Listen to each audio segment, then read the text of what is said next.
Unsure of your dream? Study abroad destination? Clear your doubts. Videsh Consult. Call 9676502888.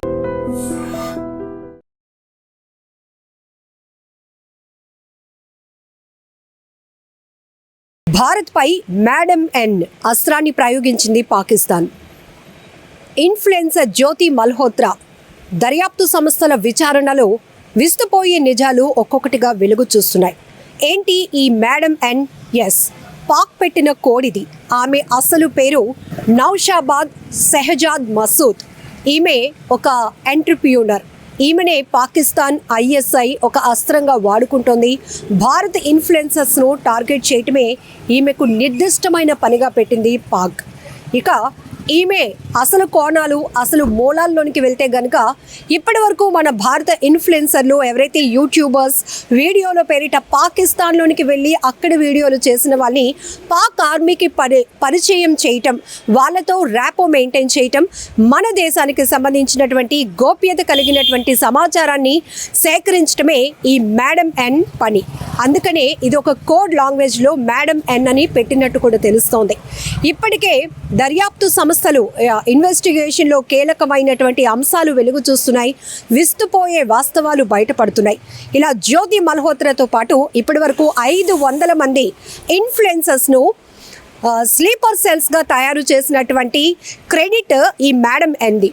So ఈమెనే ఒక అస్త్రంగా చేసుకొని భారత్లో ఒక స్లీపర్ సెల్స్ ఎవరైతే మన దేశంలో ఉంటూ, మన దేశంలో పనిచేస్తూ, మన దేశంలో ఇక్కడ బ్రతుకుతున్నటువంటి వారిని పాకిస్తాన్ టార్గెట్గా పెట్టుకుంది ఈమె ద్వారా. సో ఈమె పాకిస్తాన్ ఆర్మీ నుంచి కొంత అమౌంట్ పంపించడమే కాదు, ఇక్కడున్నటువంటి సమాచారాన్ని మన ఇండియన్ ఇన్ఫ్లుయెన్సర్స్ ద్వారా కూడా తెలుసుకునే ప్రయత్నం చేసింది. అంతేకాదు ఇక్కడ మన వాళ్ళు ఇన్ఫ్లుయెన్సర్స్ ఎవరైనా పాకిస్తాన్కి వెళ్తే కూడా వాళ్ళకి పూర్తి హెల్ప్ కూడా చేస్తూ ఉంటుంది ఈ షెహజాద్ మసూద్. సో ఈమె గురించి తెలిసినప్పుడు కూడా షాక్ అయింది ఎన్ఐఏ. సో దర్యాప్తు సంస్థల విషయంలోకి వస్తే విచారణలో చాలా విషయాలైతే బయటపడతా ఉన్నాయి.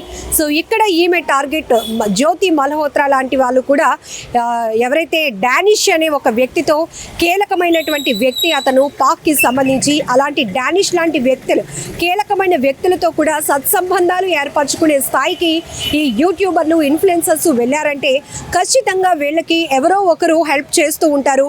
వాళ్ళల్లో ఈ షెహజాద్ కూడా ఒక కీలకమైనటువంటి మహిళ.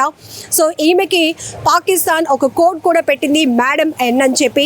సో ఇక్కడి నుంచి వెళ్ళిన వాళ్ళందరికీ కూడా పాక్ ఆర్మీకి పరిచయం చేయటం, వాళ్ళతో ర్యాపో మెయింటైన్ చేయటం, ఎప్పటికప్పుడు కాంటాక్ట్లో ఉండి ఇక్కడ విషయాలు అడిగి తెలుసుకోవడం లాంటివి జరిగాయి. మన ఇండియన్ ఆర్మీకి సంబంధించినటువంటి కీలక అంశాలు కావచ్చు. వీళ్ళు ఇన్ఫ్లుయెన్సర్స్ వీడియోల పేరుతో ఎంతోమందిని లక్షల్లో మాకు సబ్స్క్రైబర్స్ ఉన్నారు అని చెప్పి ఒక స్టేజ్కి వెళ్ళిన తర్వాత ఏకంగా ఆర్మీ లాంటి సున్నితమైనటువంటి ప్రదేశాలు, సున్నితమైనటువంటి గోప్యంగా ఉంచాల్సినటువంటి కొన్ని అంశాలను కూడా వీళ్ళు బహిర్గతం చేయటం, ఇలాంటి వాళ్ళని వీరు టార్గెట్గా చేస్తూ ఇక్కడ వాళ్ళని మన ఇంటి దొంగలుగా మార్చేసింది కేవలం డబ్బు ఆశ అని చెప్పొచ్చు. ఎందుకంటే పాకిస్తాన్ నుంచి వస్తున్నటువంటి డబ్బుకు కక్కుర్తిపడి ఇక్కడ ఉంటున్న వాళ్ళు మన ఇంటి దొంగలుగా మారి మనకి సంబంధించినటువంటి సమాచారాన్ని పాకిస్తానీలకు చేర్చడం జరుగుతోంది.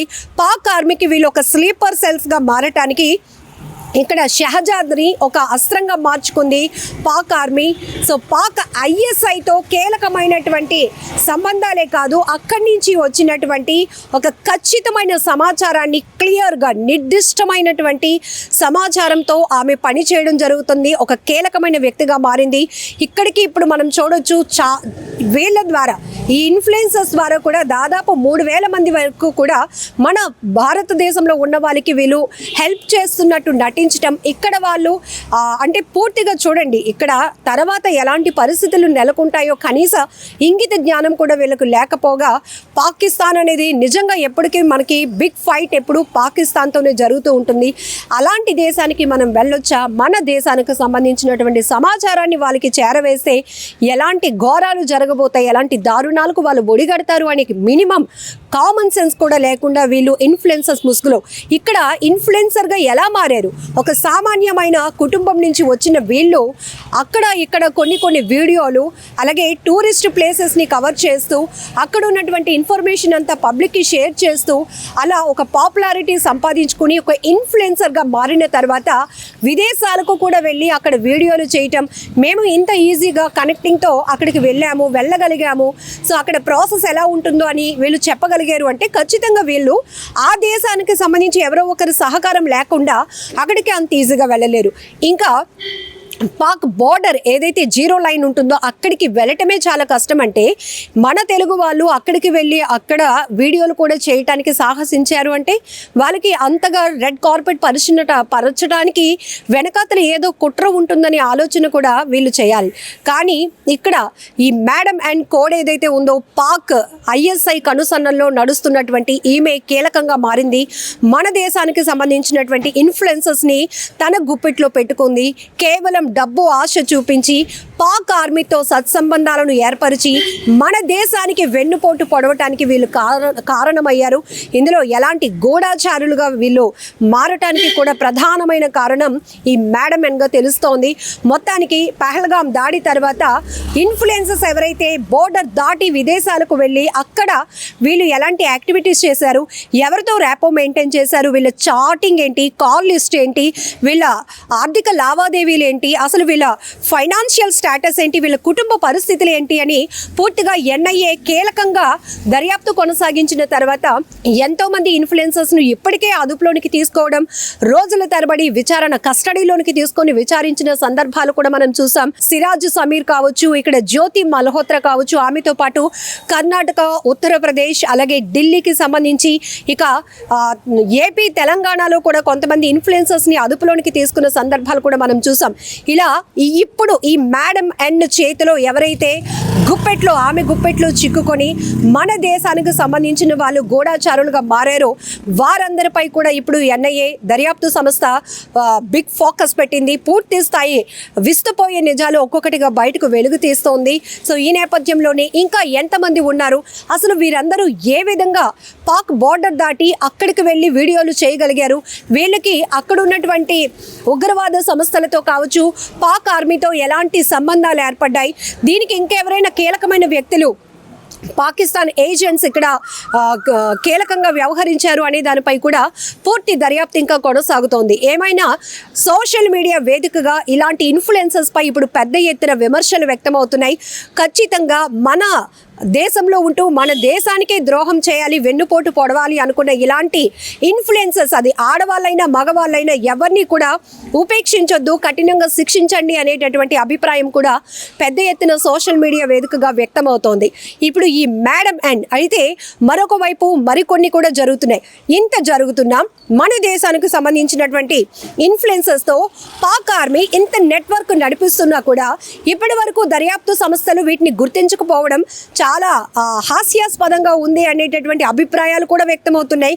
ఇందులో మన దేశానికి సంబంధించినటువంటి ఇంకా ఇంటి దొంగలు ఎవరున్నారు, ఇంటి దొంగలు మీన్స్ ఇక కీలకమైనటువంటి ఆర్మీలో కానీ త్రివిధ దళాల్లో పనిచేస్తున్నటువంటి ఉన్నతాధికారుల హస్తం ఏమైనా ఉందా, వాళ్ళు కూడా ఇట్లా ఈ డబ్బుకు కక్కుర్తి పడినటువంటి వాళ్ళు ఉన్నారా, ఇలా దేశానికి వెన్నుపోటు పొడవడానికి సిద్ధపడినటువంటి మైండ్ సెట్తో ఉన్న వాళ్ళు ఎవరైనా ఉన్నారా, దీనిపైన కూడా ఇంకా కఠినంగా శిక్ష అమలు చేయాలి, అలానే దర్యాప్తు ఇంకా పటిష్టంగా చేయాలనేటువంటి అభిప్రాయాలు కూడా భారత పౌరుల నుంచి వ్యక్తమవుతోంది.